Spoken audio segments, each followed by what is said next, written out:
Hello, ladies and gentlemen, and welcome to another episode of the Fortune Tellers Wrestling Review. This is for Raw and Smackdown on March 25th and March 26th. And I gotta say, sometimes I wonder why I even bother doing this show, because I just get myself worked up and I I just kind of ramble on, and not much of anything is valuable in terms of my thoughts, and not many people watch. And then I watched Raw and SmackDown, for that matter, this week. And I think I know why I do this show now, because it is pretty good to vent, even if nobody's watching, just to get all my thoughts and all my rants and rambling out there in the ether, even if not very many people watch. So I watched Raw this week, and honest to God, it is Sunday, almost a complete full week after Raw. And I honestly, until I was about ready to do this show, did not remember like any of it. I, it sounds weird, but and I watched all of the show. I'm not one of those people that just like watches highlights and everything. I watched everything. And I'm baffled at what I watch sometimes. And same goes for SmackDown. Normally SmackDown is pretty good. Not always, not everything hits on that show, but for the most part SmackDown is a good show, a good show. Raw, never a good show, but never forgettable in my eyes. But this week, until I started reading through everything and seeing what happened again, I was like, wow, I forgot that happened. And this has to be, honest to God, one of the most forgettable shows I've ever watched in my life. And it's this close to WrestleMania. I think that's actually kind of stupid. I think that's unacceptable for a show to be this forgettable. And honestly, I don't think I've ever, since I started watching wrestling as a kid, have ever been this, like, apathetic about a WrestleMania. I'm not lying. And I'm always excited and hyped for WrestleMania. I'm still going to watch it. I'm probably still going to get very hyped up right as the show's coming on, because it's WrestleMania. You start to get those little feelings in your stomach where you're like, oh boy, I can't wait for this to start. But now I'm completely cooled off on WrestleMania. Yeah, there's a lot of big matches. I'm about the only things I'm really looking forward to on WrestleMania are seeing what the hell they do with that main event with the women and the Kofi Kingston title match. And other than that, I mean, I'm kind of meh, to be quite honest. And these shows, except for SmackDown, but SmackDown has its ups and downs, as we'll get to. But watching Raw, I don't become excited for WrestleMania watching this show. I can't believe it. But going into Raw, they advertised a beat the clock challenge for the show, with the participants being Becky Lynch, Charlotte Flair, and Ronda Rousey, and the Riot Squad. And normally when you think of a beat the clock challenge, there's something at stake, right? So, in the past we've seen, the person who gets the best time, or whoever beats the clock, gets a title shot, or, a chance for like a title shot, or something along those lines. This one, I guess it was just pride. So they opened the show with Ronda Rousey. She comes out, and honestly, Ronda's just pouting as Ronda just pouts the whole time. So, because she's heel, so Ronda's really good at pouting, and she comes out and she just says a bunch of words. She says a lot of words, nothing really freaking. It's just kind of there. She jaw jacks with the crowd. She says she's going to tap out Becky and Charlotte both at the same time at WrestleMania. And she says she doesn't know what this beat the clock challenge is, but I'm pretty sure it's just stupid or whatever. It's probably just some farce anyways. So, in this case it actually was, because there was no point to this. So, and then Becky Lynch and Charlotte Flair both come out. They both come out before these matches get kicked off, so they're just at ringside during them. And first match is Ronda versus Sarah Logan. And this match went 1 minute and 25 seconds. Ronda Rousey beat Sarah Logan, and she beat her with an armbar. So again, remember a couple of weeks ago when everybody was asking for the armbar supposedly from Ronda when she was going to put Dana in the armbar, and she was like, "No, you have to pay $60 on pay-per-view to see this armbar." And then like a week later, it didn't mean anything because she just used the armbar. Well, here she is just using the armbar again. So poor Sarah Logan gets her arm broken. She loses. 1 minute 25 seconds is the time to beat. They beat the clock. Is 1 minute 25 seconds. So then up next is Charlotte Flair and Ruby Riott. And, again, there's really not a whole lot you can do with these types of matches sometimes, especially if the time is so short because it's Ronda. And Charlotte did not manage to beat the clock. She failed. Ruby Riott had not tapped out. Charlotte put Ruby Riott in the figure 4 leg lock. I refuse to call it the figure 8. It's no different than a figure 4, except for that she bridges. And yeah, Ruby did not tap out with there was 5-6 seconds left on the clock, and I was just expecting her to tap out right at 1 second. But no, she did not. Charlotte failed, and Becky got in the ring, kind of started to laugh at her a little bit and taunt her that Charlotte failed, and Charlotte got pissed and kicked Becky right in the face with a big boot, and as to try and screw over Becky. So right after that, Becky of course won. She beat Liv Morgan, and there was 7 seconds left on the clock. And Becky was like, "Yeah, that's damn right. You're damn right. I beat the clock," or whatever she's supposed to say for this match. And Ronda is also jaw-jacking with her. I don't even know where Charlotte was at this point. I guess she just left. And this was the most filler opening segment in history. Okay, that's not true. If I really thought about it, I could probably think of way more filler segments that open the show. Probably any Baron Corbin as GM segments opening the show was filler, because there was a whole lot of speaking, but not a whole lot of being said. So yeah, that was that. That was very useless, I have to say. I don't know what this does for the Riot Squad, just them being tossed in these matches nonstop against Ronda and Becky and Charlotte and just losing. So, I say a lot about the women's division and everything. The women's division is the hottest thing they got going. Well, besides Kofi Kingston, of course. But other than that, the women's division is the hottest thing they got going for them in this company right now. Especially since Roman left. And I know Roman's back now, but just the thought that they talk so much about history and revolution. It's always the word. Those are the words that you hear always, all the time. Revolution and the women's evolution and history and trailblazers and yada yada yada. But I watch this show, and the only women that are protected on this show, SmackDown 2, are Becky Lynch, Charlotte Flair, and Ronda Rousey. I can't think of anybody else that is actually well protected and treated seriously. Maybe Bayley and Sasha now that they're the tag champs. But other than that, that's nothing.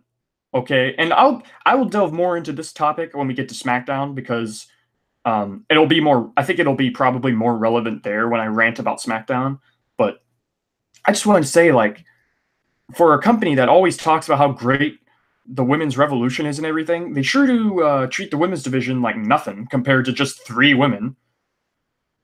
So, up next they advertised Bobby Lashley and Leo Rush. Actually, they advertised Bobby Lashley and Leo Rush versus Finn Balor in a handicap match. And if Finn Balor wins this handicap match, he gets his Intercontinental Championship match at WrestleMania. So Finn Balor, Finn Balor. I'm just, again, like I said, I forgot most of this shit, and then now that I'm reading through what happened, I'm just sighing at how monotonous and tedious this show is. Because we just saw how many Bobby Lashley and Lio Rush and Finn Balor matches are we gonna see? I just hope this whole thing ends at Mania, you know. And God bless Finn Balor and God bless Bobby Lashley. I got nothing against either of them, but you know, they can't do much with this, to be honest. They really can't. They can't do much with this feud. So Lio Rush and Bobby Lashley come out, and Finn is already out there. Finn has come out at this point, and Lio Rush says to Finn that he should just quit while he's got the chance. And you're just hot garbage. He talked shit about Rob Gronkowski because Rob Gronkowski announced that he's retiring from football, and they were in Boston for Raw. So of course, Gronkowski playing for the Patriots, he had to get a dig in on Gronk in Boston for some cheap heat. And Leo said to Balor that I am not medically cleared tonight because Braun Strowman destroyed me and last week, and Bobby Lashley will be having a new partner for this handicap match. And who else but the greatest mystery partner in the history of wrestling, Jinder Mahal. That's right. I guarantee the only person who popped for Jinder Mahal coming out was Eric, and Eric did not even watch the show. So boy, was he mad when he looked through the results of Raw and saw that Jinder lost. Yeah, Jinder Mahal was pinned by Finn Balor in this boring, nothing handicap match that did nothing for anybody besides Finn Balor getting his match at Mania. So Finn Balor pins Jinder with the coup de grace. He's now the #1 contender at Mania for the IC title.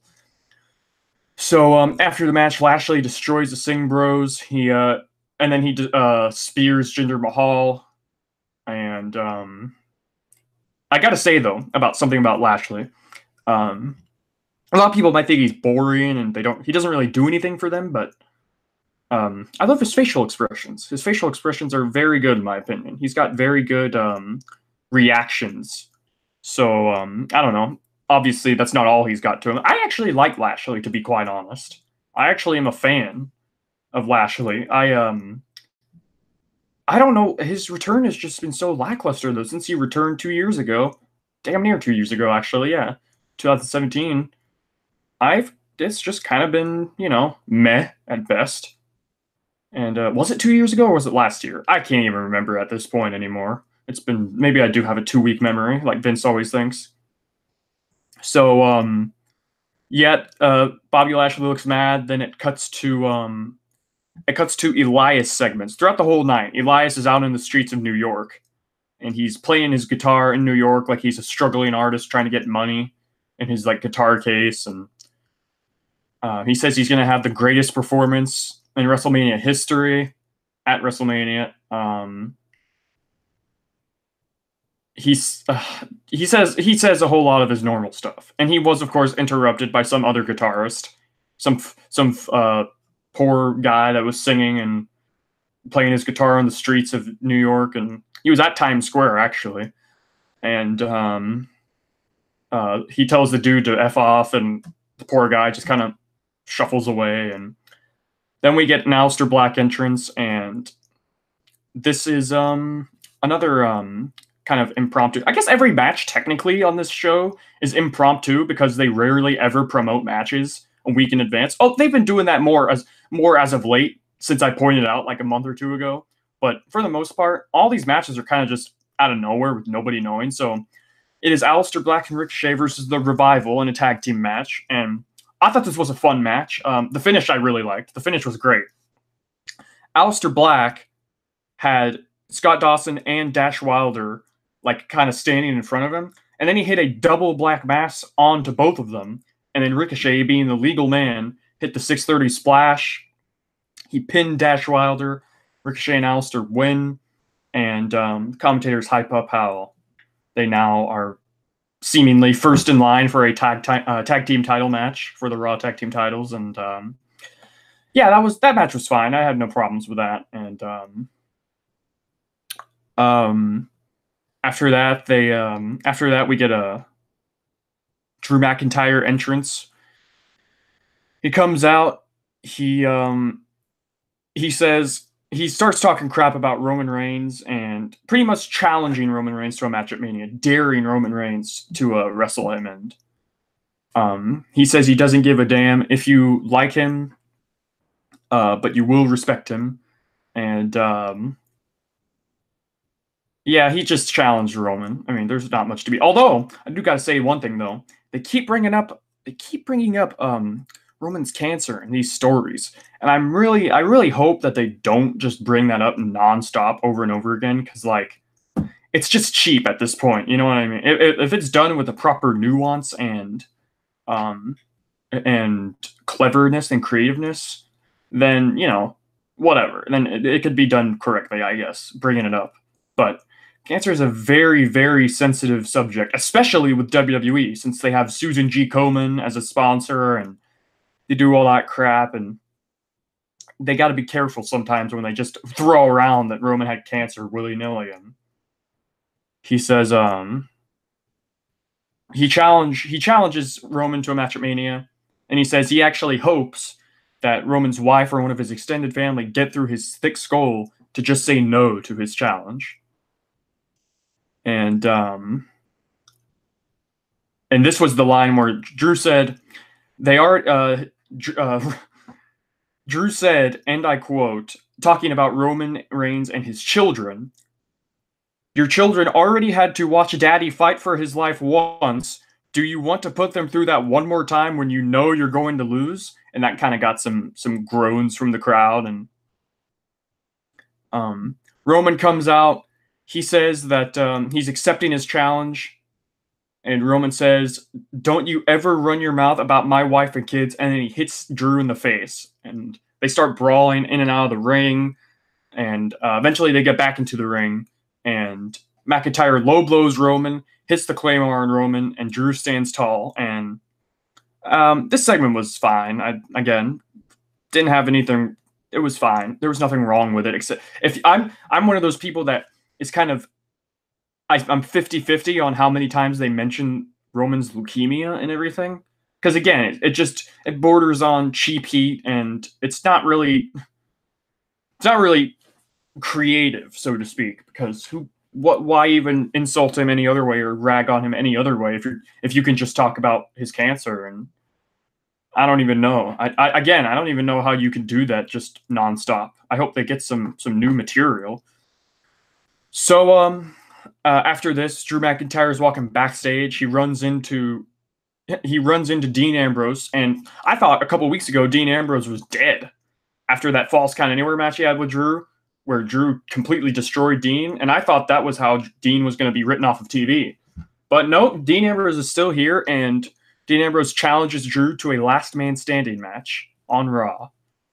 And Drew says, "I don't know how you're standing right now, but I promise you won't be after tonight." So Drew accepts last man standing match, and that was the main event. Just the fact that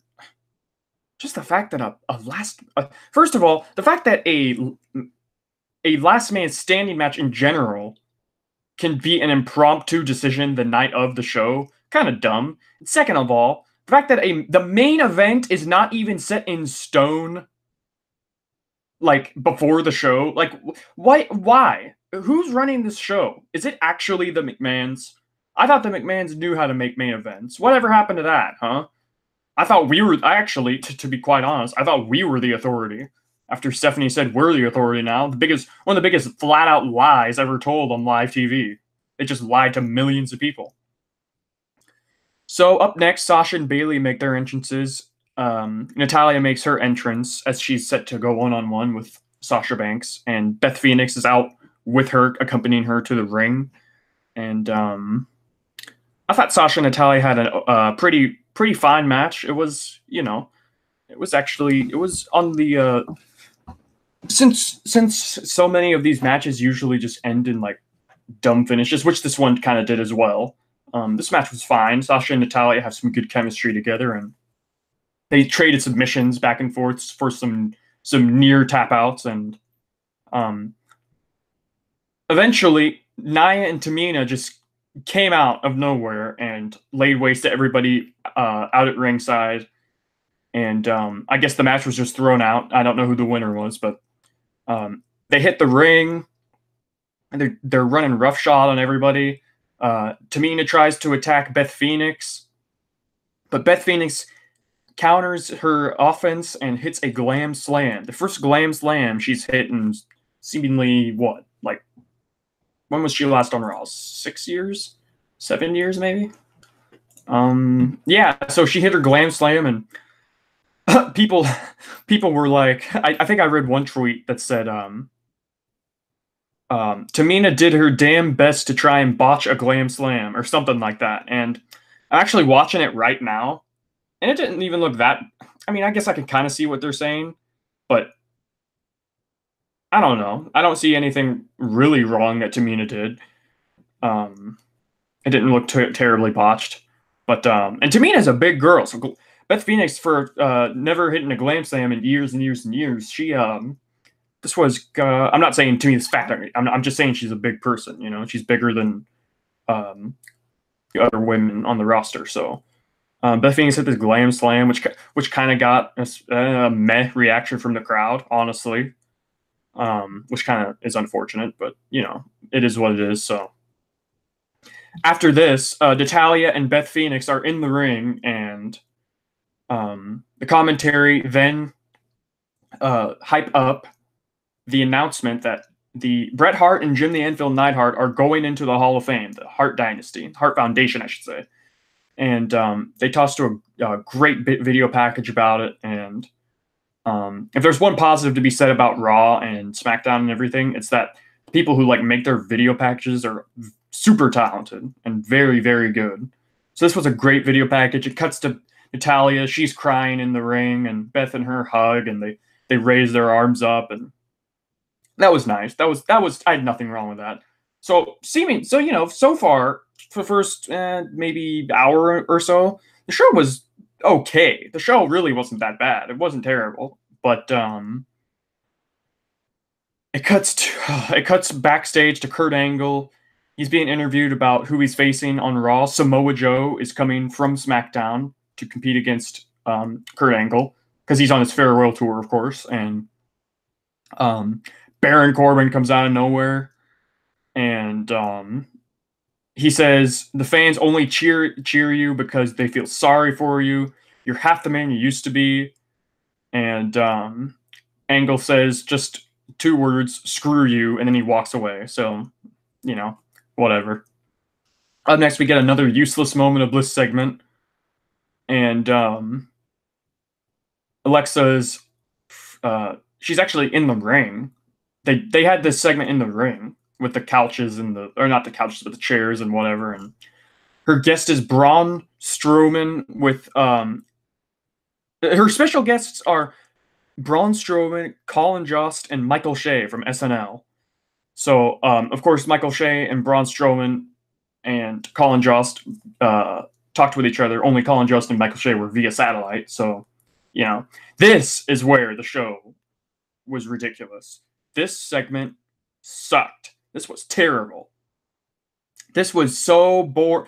This was I don't say this very often, but this segment, I could actually feel myself age during this shit. It just never ended. I can tell you in like 2 seconds what happened. Nothing. Colin and Michael Shea were trying to tell Braun that what he did to Colin was so bad when he lifted him up and choked him on against the wall. And Braun was like having none of it and said, all I want to do is destroy your pasty face, is what he said to Colin. And then Alexa made the announcement that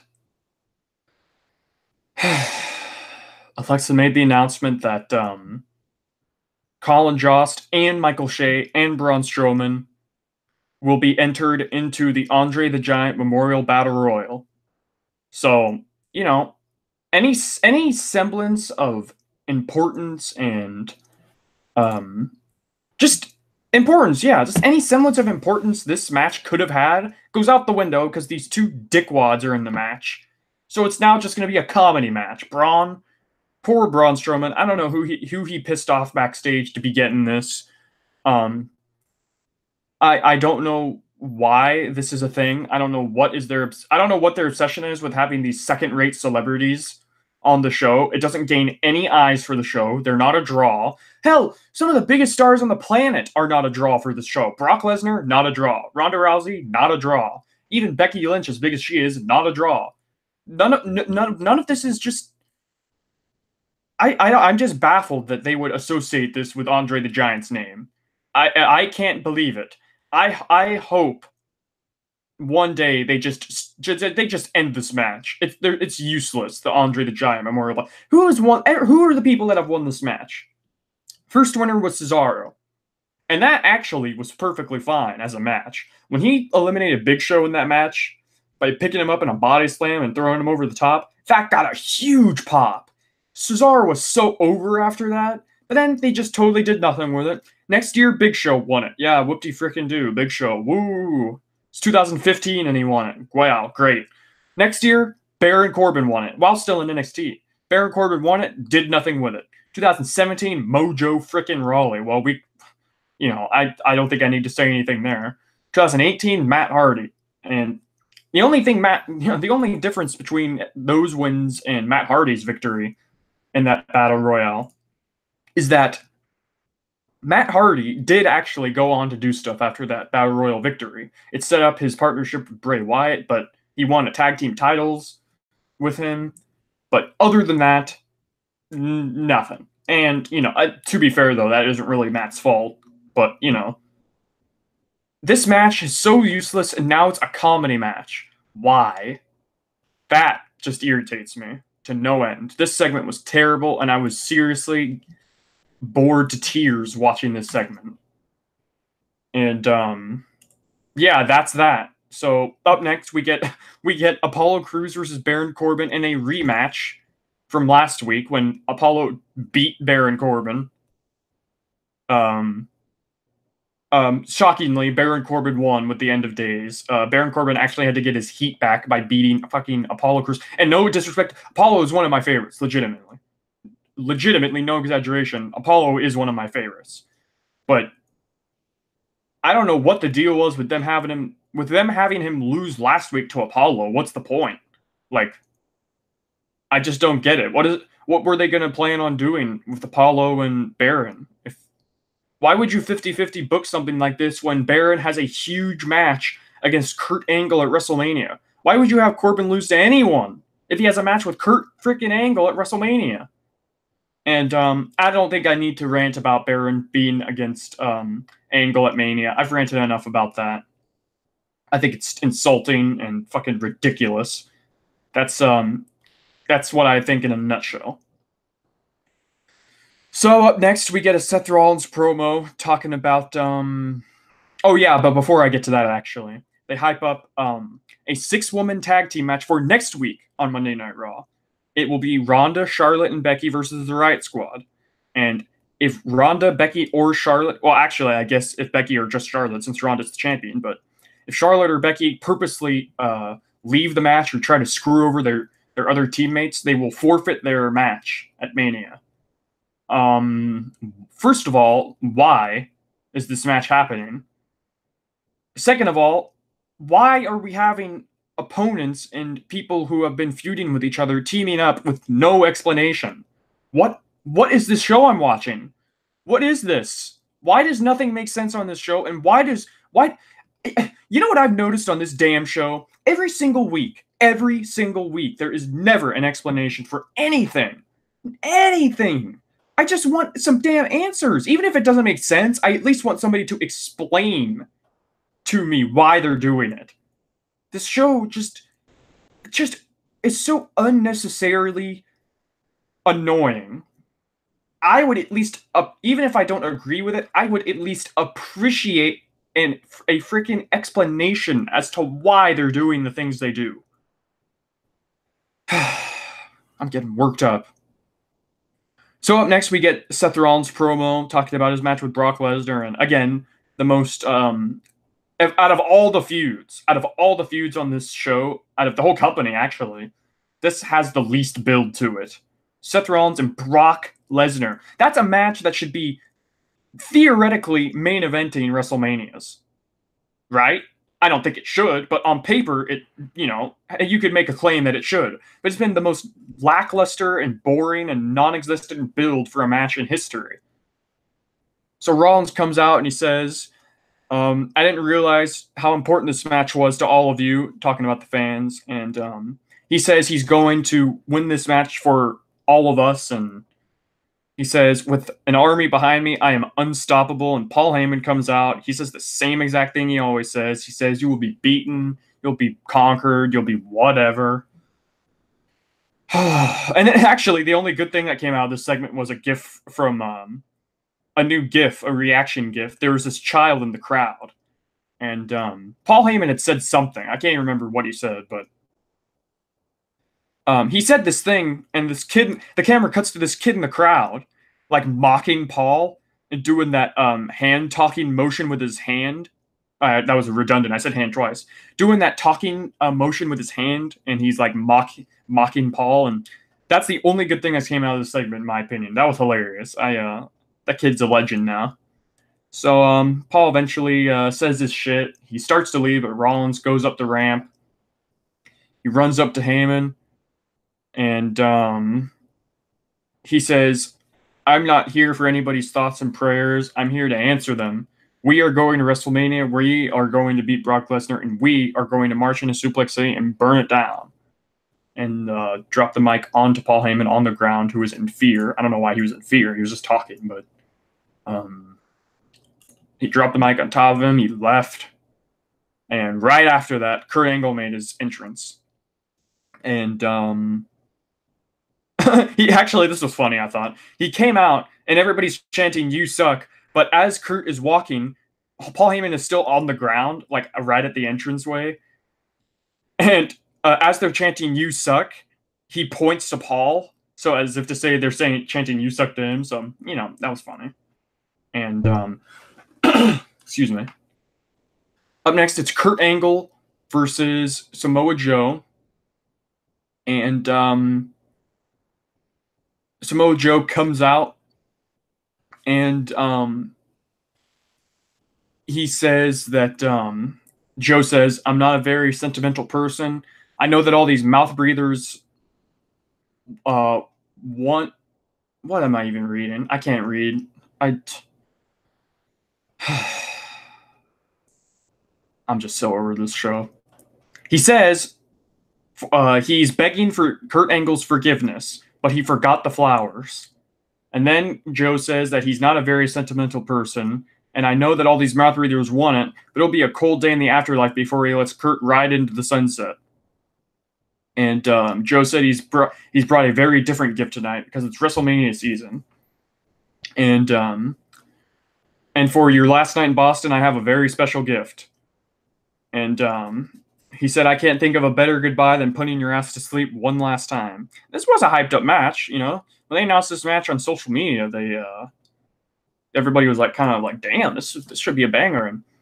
And as far as the match goes, though, it was how do I put this without being rude? It was kind of lame, not gonna lie. Poor Kurt Angle, God bless him. But actually, I thought the match started with a very nice throwback and callback to when Kurt and Joe were both in TNA. So, I don't know if anybody remembers this. When Kurt Angle debuted in TNA against Samoa Joe and Kurt Angle had a stare-off in the ring.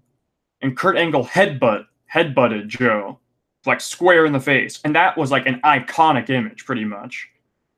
And it's a very famous moment in TNA history. And this match started with Samoa Joe and Kurt Angle having a stare-off, and this time Joe hits the headbutt on Kurt. And I thought that was a very nice touch to this match. It was from their first encounter ever to now seemingly their last encounter ever. So, this match, though, honestly, was fucking pretty lame because Kurt Angle just can't do it anymore, and just he botched a suplex in this match. Oh man, Joe went for a suplex, and like Kurt didn't jump for it, so like he just kind of like rolled when Samoa Joe went back to like take the when he went flat to like slam Kurt, but Kurt just kind of rolled. So it either looked like the slowest snap suplex in history or like the slowest brainbuster in history. So that didn't look very good, and Kurt Angle eventually pinned Samoa Joe after countering the Coquina Clutch, shades of Brett versus Austin.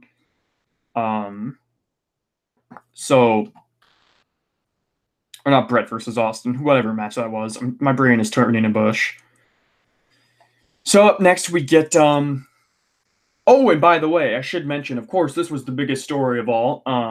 At the top of the show, they announced that Becky, Ronda, and Charlotte would be main eventing WrestleMania, like going on last main eventing WrestleMania.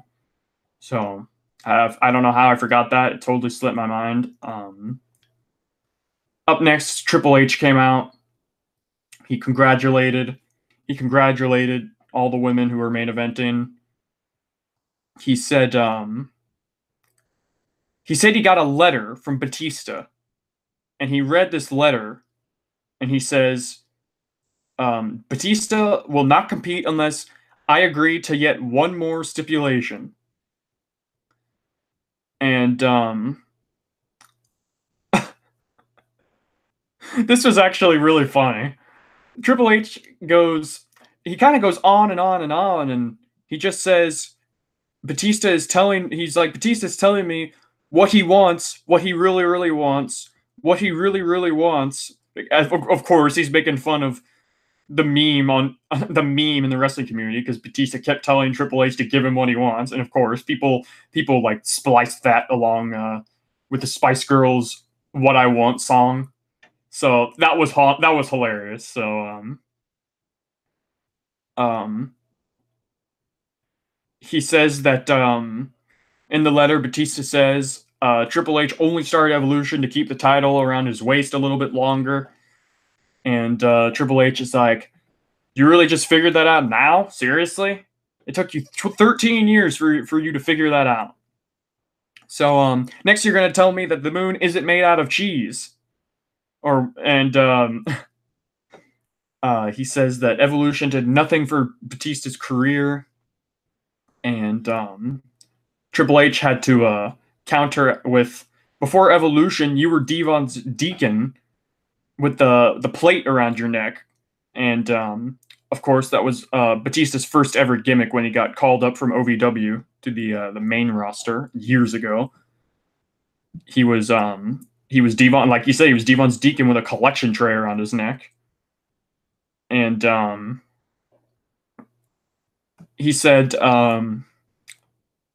Evolution prevented you. He said Batista said that Evolution prevented him from having a meaningful career, but 6 championships later, and he only quit when he realized he couldn't beat John Cena. That's what Triple H said, which was kind of a good burn, I guess. And because again, there's actually continuity in the story because Batista quit after he lost that I Quit match to John Cena at Over the Limit in like 2010. And of course, that was when he was in the wheelchair because John Cena destroyed him, FU'd him through the stage. And he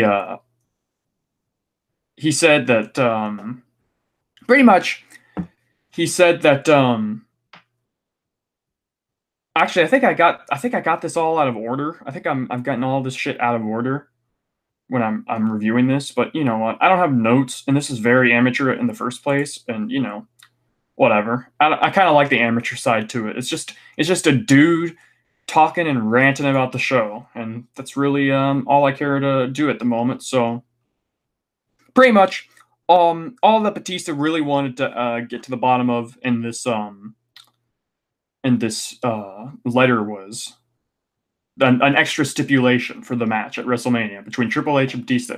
If Triple H loses, Triple H is forced to retire. It's career on the line. And Triple H says, "You got it." And Triple H just walks off, and yeah, that's the stipulation. It's no holds barred, and Triple H loses, he's done. So I think Triple H is probably going to win. I don't think Triple H is quite done wrestling yet, and hey, maybe he will lose, and he'll just come out of retirement later at another point, like they always do.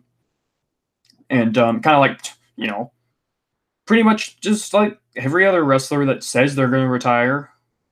Like Ric Flair said he was going to retire when he lost to Shawn Michaels, and he retired in WWE. Went to TNA though and wrestled a bunch, but that's beside the point. Shawn Michaels, he lost his retirement match against Undertaker at WrestleMania, but yeah, came back 8 years later and ate up that sweet, sweet, sweet Saudi oil money that they've been getting. So what more can you do? So Dean Ambrose comes out and again he's getting ready for his match against Drew McIntyre in his last man standing match, and actually during this they announced during the entrances and everything that Brock Lesnar will be on Raw next week, and also Kurt Angle on Raw will be facing Rey Mysterio on his farewell tour. So for all of these matches, excuse me. For all of these matches, I'm always excited when they announce them. But, they honestly haven't been real special. I thought the Chad Gable match was all right. The Chad Gable match was fine with Kurt Angle. It was marred by the fact that Angle announced that he was going to face Corbin. But, the match itself wasn't bad. The Joe one wasn't very good. And we'll get to the AJ Styles one for SmackDown. But, yeah, Kurt Angle versus Rey Mysterio for next week. Drew makes his entrance, and Ambrose flies off the top of the post, trying to hit McIntyre outside the ring. He misses, crashes into the barricades. He gets up before the ref counts 10. They start hitting each other with kendo sticks, and Dean Ambrose has dirty deeds, but Drew McIntyre survives, and of course, it was, they do the whole... And by the way, during this last man standing match, there was, at one point, there was, 5 minutes on this show. 5 minutes left. And for last man standing matches, it kind of gives... Don't you think it kind of gives away the finish sometimes? If, there's 1 minute left in the show, and the ref is going to count, I don't know. It's a minor nitpick. It's because they don't have an overrun anymore. They kind of have to speed things up sometimes. Honestly, you don't have to speed anything up because just all you got to do is get rid of the damn filler on this show. But, whatever. So, Drew sets up a table. And, actually, Ambrose set up the table. He leaned against the turnbuckles in the corner in the ring. And McIntyre sent Dean Ambrose through the table. And Dean Ambrose got up at 9, and then McIntyre hit the Claymore kick right after Ambrose got up, and Ambrose did not get up after this, and the ref counted 10. Drew McIntyre won the last man standing match. I don't know what the hell you do with Dean Ambrose. At least Drew's winning some pretty big, pretty big in relative, it's all relative, but for all intents and purposes, it's these are some big matches for Drew. He's winning them. He's making them look real strong ahead of his match with Roman. He stood tall over Roman and Dean Ambrose in the same night. But overall, that was the end of the show. Overall, this show was very forgettable. It was boring. Really nothing of substance happened at all. And yeah, that's Raw. So I guess we just get on to SmackDown now, where the real meat and potatoes of my ranting is. So, the show opens. The show opens with the New Day.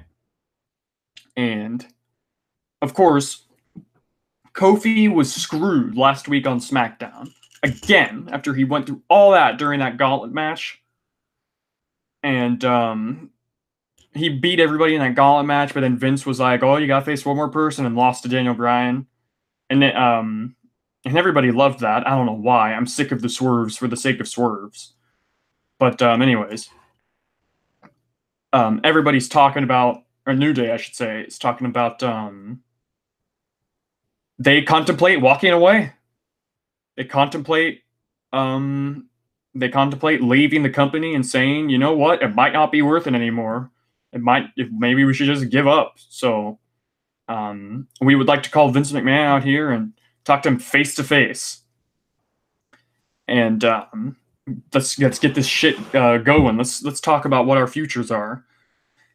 So Vince comes out, and right as Vince is about to start talking, Daniel Bryan's music hits, and Daniel tells Vince McMahon to not waste another breath, placating New Day's fragile egos. If they want to quit, let them quit.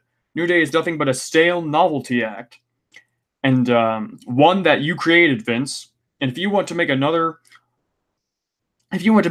one, just call 3 dudes up from NXT, call them Fresh Afternoon, and give them waffles to throw to the crowd. That got a laugh at me. I think it actually got cheers from the crowd as well.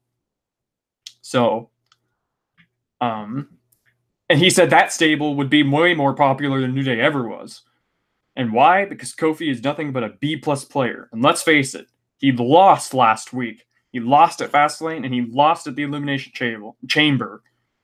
Don't let the parasites in the audience get into your head. So he took a quote, a line from Chris Jericho in 2008, calling them parasites. So Xavier accuses Daniel of being scared to face Kingston one-on-one, and he's just a hypocrite. And they start jaw-jacking each other, and Vince McMahon tells everyone to be quiet. And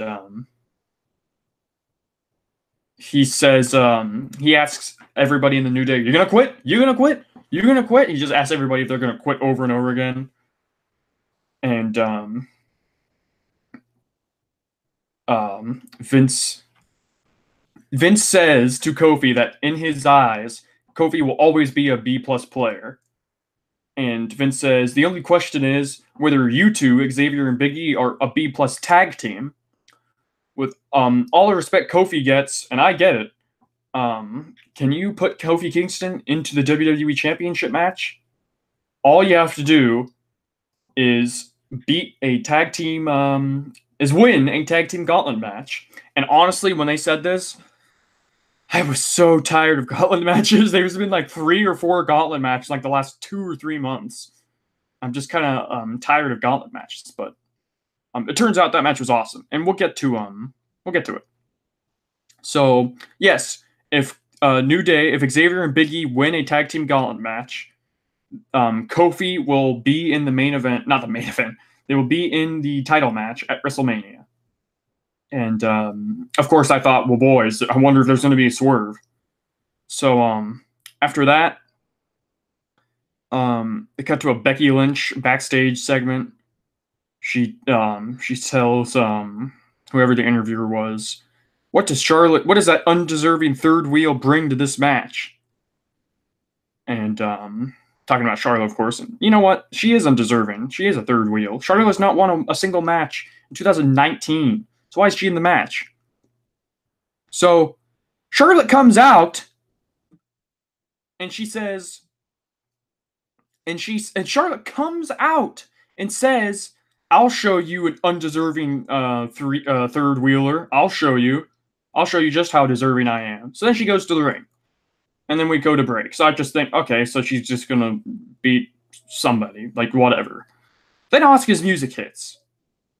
And I thought, why the hell is Asuka facing Charlotte?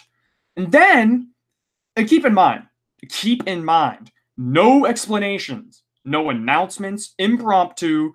They both get in the ring, and Greg Hamilton, the announcer, says, the following is for the SmackDown Women's Championship match. And I thought, oh, please no. So we get an impromptu SmackDown Women's title match. I was gobsmacked. I couldn't even believe this. I thought, why are you what is the explanation for Charlotte being in this match? There's no explanation. There is no explanation. So I'm just bewildered at the fact that she gets a title shot. First of all, I'm bewildered at the fact she gets a title shot, in general at WrestleMania. You know, that's just Vince being Vince. This, at least Vince putting Charlotte in the match at Mania undeservedly was explained, right? That was at least explained because Vince is an asshole. This, on the other hand, there was no explanation. It was just a title match. Even the commentators were like, wait, what? This is happening? Even the Twitter account for WWE said, okay, so this is happening. And of course, I was just befuddled watching this and thought, I can't believe they're actually gonna have Asuka win this Asuka lose this fucking title. So they have a back and forth. They actually have a pretty good match because of course it's Charlotte and Asuka. You can't have a bad match, right? But of course, shockingly, Charlotte beat Asuka and tapped her out with the figure 4 leg lock, clean in the middle. Okay, so let's just go over this. let's just go over this one by one, step by step. So, Charlotte Flair has not won a single match in 2019. She has not won a single match in 2019. So, number one, and they didn't explain this, but you know, they're probably going to explain it on SmackDown this coming Tuesday. You know, I just want explanations the day of. That's all. I don't want to fucking wait. I want an explanation for an impromptu title match. So Charlotte did not deserve this title match. Secondly, why would you have your heel who unfairly got a title match with no explanation tap your babyface champion out clean in the middle? You couldn't even have Charlotte win dirty. You couldn't even have her pull off some heel shenanigans to win. Seriously? So it's double stupid. And it gets even worse. It's even worse than that. It's triple stupid. Because before this match, before this SmackDown episode, they were hyping up all week, not week, but the last like 3 or 4 days before this show. They were hyping up a number 1 contenders match between Carmella, Naomi, Sonya, and Mandy. And whoever wins goes to Mania to face Asuka for the SmackDown Women's title. Well, that match just got thrown out. And, yeah, Charlotte's the new champion. She's already in the fucking Raw Women's title match at WrestleMania. Why put the fucking title on her? This is so beyond me. I don't get it. I'm sick of swerves for the sake of swerves. You literally just killed the whole SmackDown Women's division. There is nothing going for SmackDown now at WrestleMania. There is nothing. If I were Asuka, I would be pissed. And it gets even worse than this. It gets even dumber. I don't even care if it's a work at this point. Obviously, it's a work, but it's a dumb work. Everybody on Twitter, Carmella, Naomi, especially Naomi, has been putting out these tweets saying like, wow, I can't believe this, and this is ridiculous, and this is bullshit, and fuck this, and of course they didn't say swear words or anything, although I guess they're allowed to now. And in fact, they announced on Twitter, they didn't announce this on SmackDown, God forbid if they did, or you know, God help them if they did, because the backlash would probably be even worse than it is now. They announced a couple days after this that they showed up like a little graphic officially making the women's battle royal match at WrestleMania official. And guess who was on the front of the graphic? Asuka. Poor Asuka. Getting her WrestleMania match ripped away. You know what? They didn't have a WrestleMania match for her. That's the whole point of this. This has got to be one of, if not, the laziest asshole creative and writing team in the history of wrestling. They had, since December, when Asuka won the SmackDown Women's title, to do anything to build to WrestleMania. Instead, in the process of just having Charlotte win the title for no reason, they screwed the SmackDown Women's title picture and the SmackDown Women's division altogether. You know, I would have even took a freaking, a fatal 5-way match between all of those participants in the original fatal 4-way and Asuka. I would have taken that over what they got now, because the SmackDown women got nothing. They got this stupid battle royal that nobody cares about. So anyways, they announced this asinine battle royale, this women's battle royal. I say royale, same thing. And Naomi quote tweets WWE's official tweet about this and says, "Wow, y'all sure you ain't gonna cancel this too?" Which got like a ton of retweets and likes, myself included, retweeted and liked it. The amount of disrespect shown to this women's division is staggering. They go on and on talking about how monumental this women's division and women's revolution is. This women's division ain't shit. This women's division is terrible. There's only 3 women that they care about in this company. It's horrible other than that. I'm not going to pull the wool over my eyes and think that this women's division is anything more than just Becky, Charlotte, and Ronda. Because that's it. That's all it's got. That is all that it is, and I'm not genuinely annoyed much at the show, but just the amount of disrespect shown to this women's division. Forget Asuka for just 1 second. It's not just Asuka here, okay? People have been talking hashtag justice for Asuka, and I say hashtag justice for the SmackDown women's division. You know? Like, there's nothing. There's nothing there. So, they try to make this triple threat Raw women's title match the biggest women's match in history by unnecessarily putting the SmackDown women's title on Charlotte Flair. So, in the process of doing that, they not turned off maybe, that's strong. Nobody's turned off from this. They, in the process though of doing this, they put a very bad taste in a lot of people's mouths by doing this, including myself. So, I don't know if they fuck me. I don't know if they remove Charlotte and have her go against Asuka at WrestleMania. I don't know if they do a double title match, a unification title match at WrestleMania now. Either way, this was so dumb and unnecessary. There was no explanation. As usual, I'm sick of having no explanations. I'm sick of having my intelligence insulted. You know? Like, I don't know. Like, the commissioners of the NFL would not book a Super Bowl and out of just nowhere, impromptu. So, yeah. Up next, we get AJ Styles versus Kurt Angle. Kurt Angle's last SmackDown match, seemingly. And again, when they announced this on Twitter, I was super stoked for it, but this match legit was nothing. This match was nothing.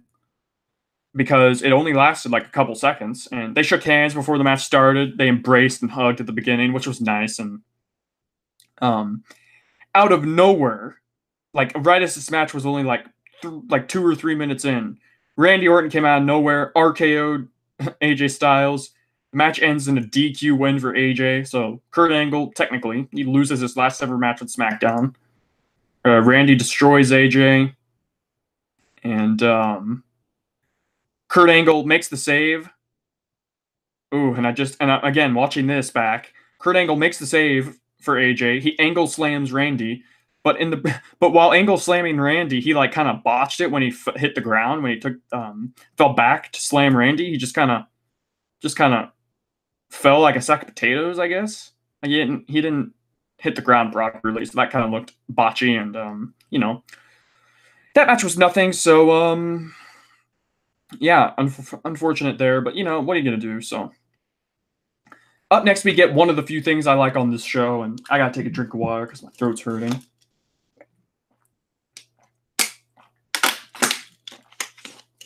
Excuse me. So up next, The Miz comes out, and they announced during this that Joan Jett will be playing Bad Reputation for Ronda Rousey. she will be playing Bad Reputation, her song, at WrestleMania, like live performing it. So, you know, so what, I guess. I guess that's kind of cool. And The Miz comes out. He says that we're just 12 days away from Mania, and usually I have a rush of emotion, but this year it's different. And the only image I'm seeing is ripping Shane McMahon apart piece by piece on the greatest stage of them all. And I know how I want to do it. Shane lit a fire under me by making this personal and attacking my father. I want to see everyone. I want everyone to see that I'm going to destroy McMahon up close and personal in a Falls Count Anywhere match. A Falls Count Anywhere match at WrestleMania, which actually has a lot of potential. They can go backstage, and there's a lot of fun potential for this match. I love a good Falls Count Anywhere match. That's actually one of my favorite match types because it has a lot of creative points to it. If it's of course, if it's done right and not ending in the fucking ring, like they did with that Bobby Lashley and or like they did with that Dean Ambrose and Seth Rollins Falls Count Anywhere match a couple months ago. So,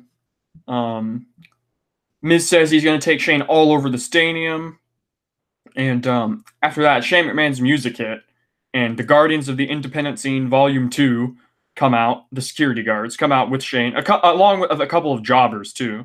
Shelton Benjamin was out there, Primo Cologne, I don't know where fucking Epico was, but I don't know where he was. It was just Primo.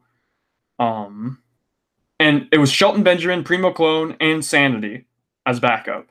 I guess they didn't have enough jobbers, so they just had those and some security guards. So Shane shows a picture of Miz's father being manhandled by Shane at Fastlane, and he says Shane says, when I heard about this stipulation, I couldn't believe it, but I guess you're as dumb as your father looks. And that's when they showed the picture, actually. And he said, I've had a lot of time, Shane said this, I had a lot of time to reflect what happened.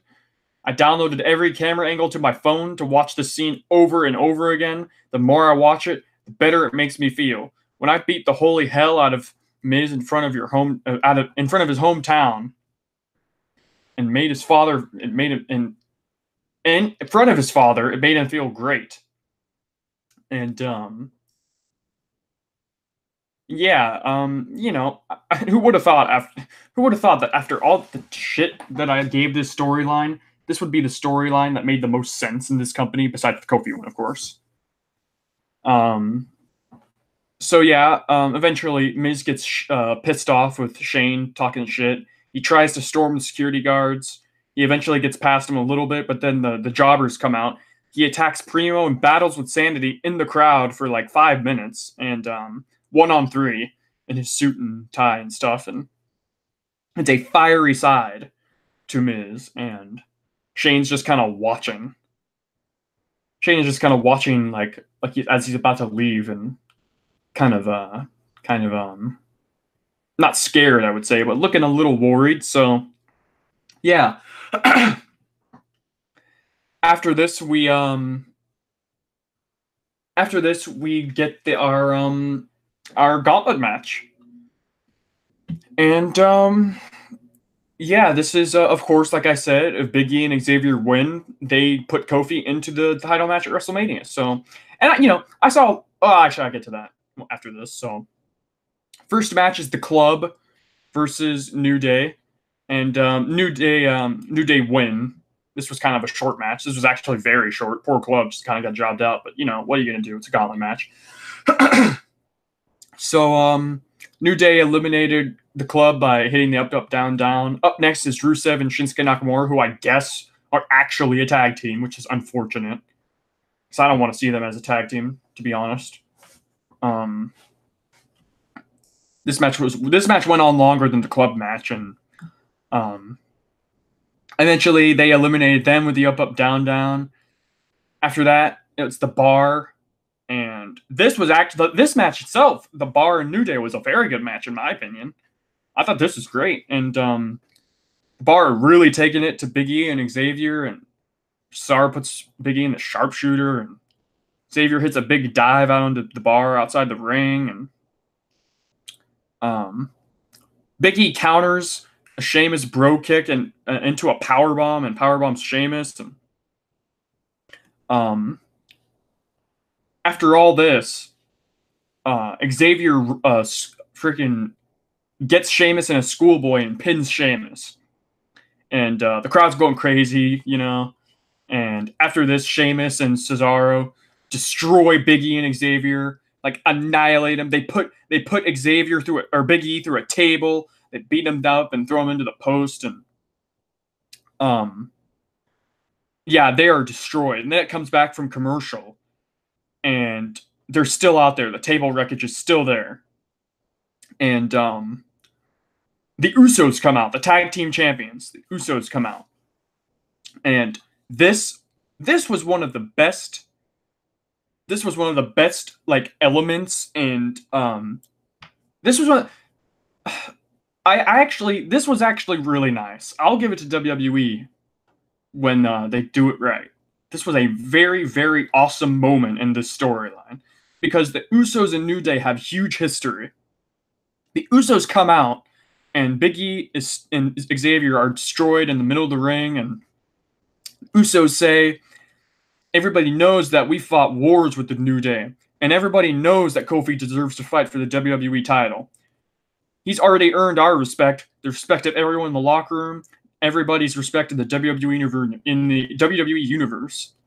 So that being said, good luck, Us, because we forfeit. So Usos, instead of putting Big E and Xavier through more hell in this match, they forfeit to help New Day. And honestly, this was awesome because it shows, for one, it shows baby faces sticking up for each other. And of course, throughout the whole night, they were showing Kofi in the whole SmackDown locker room, watching on TV backstage this match, like they did with Kofi last week. So it's just little things like that that really make me appreciate a match more, because it shows that it's actually like, it has depth to it, and it actually means something. The stakes are high, so that when a decision like this is made, it means so much. So God bless the Usos. This part was awesome, them forfeiting. This was a great point in the story. So then it showed Daniel Bryan and Eric Rowan backstage furious that Usos forfeited. And they start wrecking the locker room that they're in backstage. They're throwing chairs around and everything. Daniel Bryan kicks the TV, flips the table, and Daniel Bryan threw a steel chair, and I swear it almost hit Rowan. It like almost hit him in the head. That would have sucked. So, excuse me. So, of course, up next, it was Daniel Bryan and Rowan coming out as the last team for Big E and Xavier. And the crowd's going crazy at this point. The crowd's loud for this, and the odds could not be any higher. And I thought the finish for this was actually really good as well. The finish for this match was great. They're brawling outside. It's everything's intense, and Xavier hits a big tornado DDT off the apron onto Daniel outside the ring. And Eric Rowan tries to hit a claw slam. Onto Xavier Woods, but he counters it. He throws Eric Rowan into the post. Big E rams him into the post another time. And then they send him flying over the announce table. And Big E, with all of his might and strength, pushes the announce table on top of Rowan, who is the legal man, by the way. They jump back into the ring. The ref starts counting, and Rowan gets counted out. And New Day, Xavier and Big E win the match. Kofi is going to WrestleMania. I thought this match was awesome. This was by far the best thing on the whole freaking week of WWE television. This story is awesome. This story is amazing. I had my qualms with this story when I just kept getting swerved and Vince McMahon just kept screw jobbing Kofi, which, too many in my opinion. But this story is awesome. I'm so happy for Kofi. Kofi came in in the ring, celebrated with New Day, with Big E and Xavier, of course, and the whole crowd is going crazy. Everybody, every one of the baby faces from backstage comes out to the apron and starts clapping New Day and applauding them. And after that, it goes backstage. I think it was Caleb. I think it was Caleb Braxton who hunted down Vince McMahon. He's about to leave in his limo, and she says, "What do you have to say?" She goes to Vince. "What do you have to say about New Day's win?" And I thought for sure, please no more swerves. Please, God, no more swerves. But Vince McMahon says that was very impressive, and Kofi Kingston is going to WrestleMania. But the real question is, can a B-plus player beat Daniel Bryan for the WWE Championship? And then he gets in his limo and leaves. And I sighed the biggest sigh of relief because I'm so happy there's no more screw jobs and works. New Day having to I should keep saying Big E and Xavier because New Day is Kofi as well. But Big E and Xavier having to earn Kofi's match at Mania for him. I have no problem with it personally. Not a lot, but some people kind of were like, well, that's kind of dumb. He didn't even have to earn his match at Mania. Like, he had to have other people earn it. But Kofi has kind of already earned his match, like, a couple of times, you know? So, yeah, that was SmackDown, and that was by far the best thing out of both shows. The SmackDown women's division is dead. SmackDown overall, bittersweet. SmackDown was way better than Raw. Raw was completely forgettable. This Kofi stuff alone with New Day was better than anything on Raw, like by far. So, I think SmackDown gets like, SmackDown is obviously better than Raw, but I think it only gets like half a thumbs up for me because, again, I just hate what they did with that SmackDown women's division and the SmackDown women's title. And it's just totally unnecessary. It's unfortunate, you know? And it led to a huge outcry online and on Twitter. And many people are not pleased with that. So I'm interested to see what they do. I'm interested to see what they do with this. And I'm wondering if they're going to unify the titles at WrestleMania. My guess is for now, no. But who knows? They might. You never know what they're going to do. So, yeah, that was Raw and SmackDown. Just go through the news of what is advertised for Raw and SmackDown, and they announced for Raw it will be Sasha and Bayley and Beth Phoenix and Natalya versus Nia, Tamina, and the Iconic Duo in a 8-woman tag team match. And I do got my thoughts about that. Why would you give away Beth Phoenix's big return to wrestling on a throwaway 8-woman tag match on Raw? I don't know about that. They're hyping this up as Beth Phoenix's big return to Mania, but you're taking that moment away by putting it on a random-ass throwaway Raw. So, and also, Iconic Duo on SmackDown. We're seeing SmackDown people on Raw and Raw people on SmackDown all the time, with Samoa Joe coming to Raw and Rey Mysterio going to be competing on Raw versus Kurt Angle. So, maybe there is going to be no more brand split. Maybe they will unify the Raw and SmackDown women's titles. Like, the tag team titles are cross-brand, so maybe they will. Also, the Revival will be facing Aleister Black and Ricochet in a Raw tag team title match, and my guess is they just like do some screwy finish that sets up their match at WrestleMania, unless they're just going to have them win the titles here and then not have a match at WrestleMania. We'll see what happens there. And Rey Mysterio and Andrade Cien Almas will battle it out in a singles match this SmackDown, this coming Tuesday on SmackDown. They will rekindle their rivalry, and that should be a good match. And I'm going to assume that Samoa Joe just comes out and like interferes. Maybe that sets up Andrade to be in the title match at WrestleMania, the U.S. title match. Who knows? And probably the main event of SmackDown, Daniel Bryan and Kofi Kingston will have a contract signing to make their match at WrestleMania for the title official. So, oh, and by the way, They announced slate 2. AJ Styles and Randy Orton will be appearing on the Kevin Owens show, Kevin Owens' new talk show. So, a lot of people are feeling bad for Kevin Owens because he doesn't have a match at WrestleMania. But honestly, what can they do with him? Because he just came back from injury. Like, they really can't just insert him into a match. What do you want him to do? Just wrestle nothing? Like, wrestle a broomstick or something? I don't know.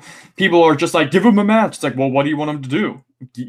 What do you suggest? Like, I can't suggest anything. I can't think of anything. So, yeah, that's everything. And,